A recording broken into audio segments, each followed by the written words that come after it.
So I'm not sure if I should be in this vastly open field or by the trees.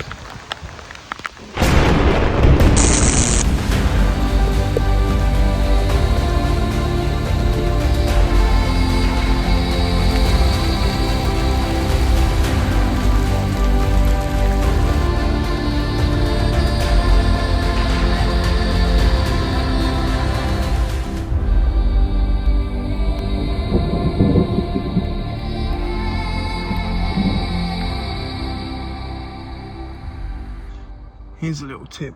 Cabin hooks are great for holding the back door at a set distance. You can pick different lengths as well. Can you hear that thunder? I'm going out there, it's fantastic.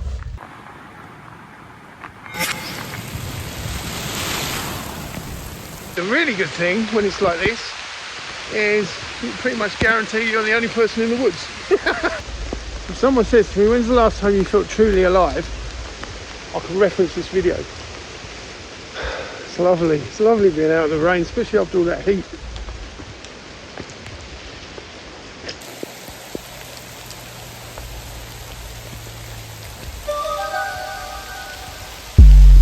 Having been diagnosed with ADHD, I can honestly say that living in a van is the best thing for someone like me, because there's no leaving a mess. There is no leaving a mess at all, because I'm driving off in the morning.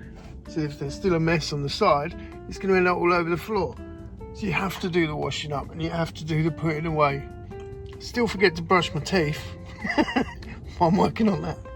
I'm parked outside of school, so I've got to be gone by 7 at the latest, because people, you know, kids start arriving early for the early clubs, breakfast clubs. Fasting's going well. Look at my leg.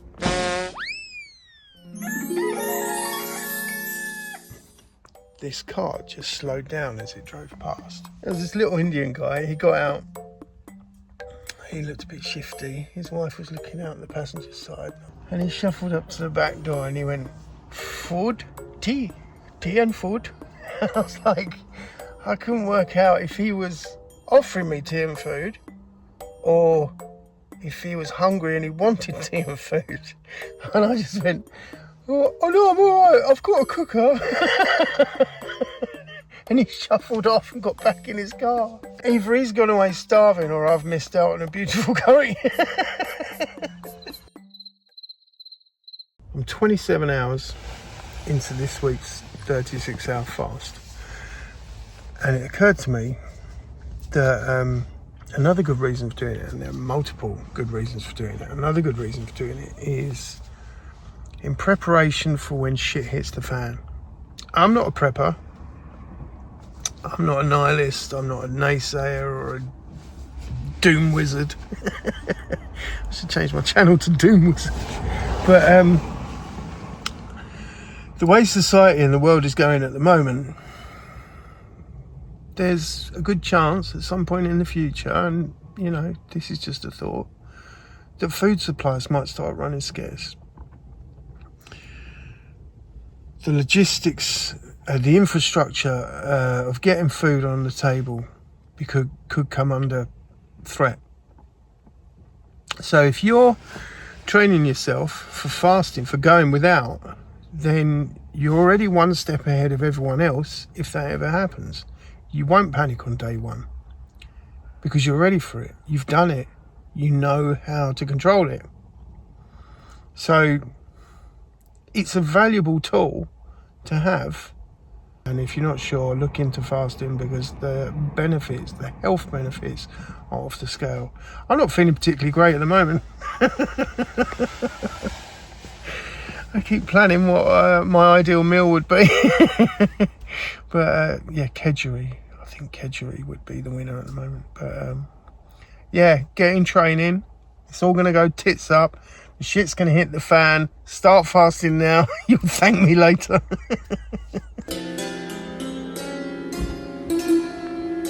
We had a lovely night in the pub, and then we were parked in the car park outside, and another van started going off, an alarm started going off with no one in it, and we realised we weren't going to get any sleep.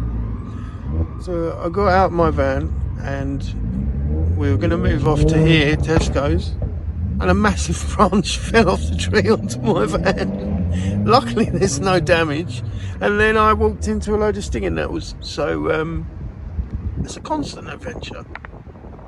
You are, darling? She's having a lovely time. This is her first night out in her van. There she is. It's the vans anyway. Look, we're both here. There were fireworks out there just now, and I didn't get up in time to go and film them. So you just missed some fireworks.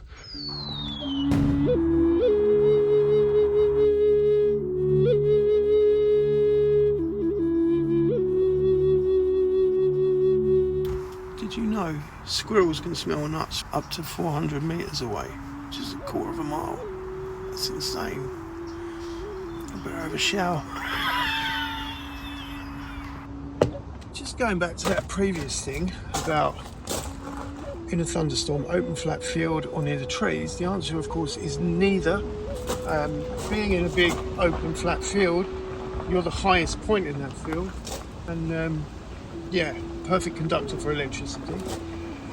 And if you go near the trees are full of water anyway, so even if you're not that close to the tree, it can still travel into the ground and electrocute you. So the best thing to do is to try and find a ditch, an area that's a bit lower down, and sit. Don't lie flat, because that gives you more surface area. Sit on your ass, put your hands over your head, knees up, and just sit it out. Of course, the best thing to do is get back to the van and have a cup of tea. You are, of course, safer in a vehicle because the electricity travels around the metal body of the vehicle, a Faraday cage, and earths to the ground. You're safe because of the rubber tyres. People say nothing is impossible. Well, that's just simply not true. I do nothing every day.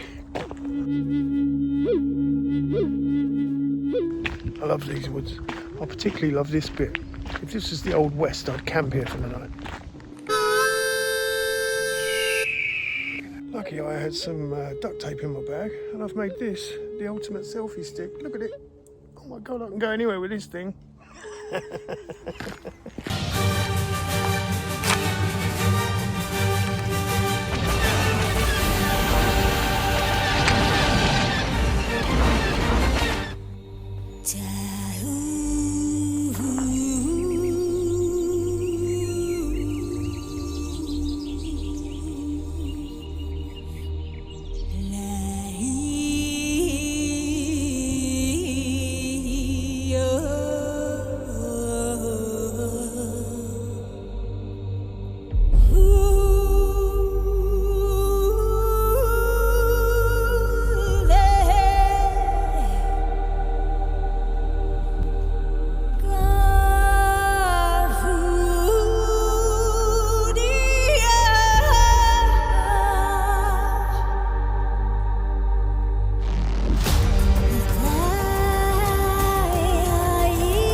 When you arise in the morning, think of what a privilege it is to be alive, to think, to enjoy,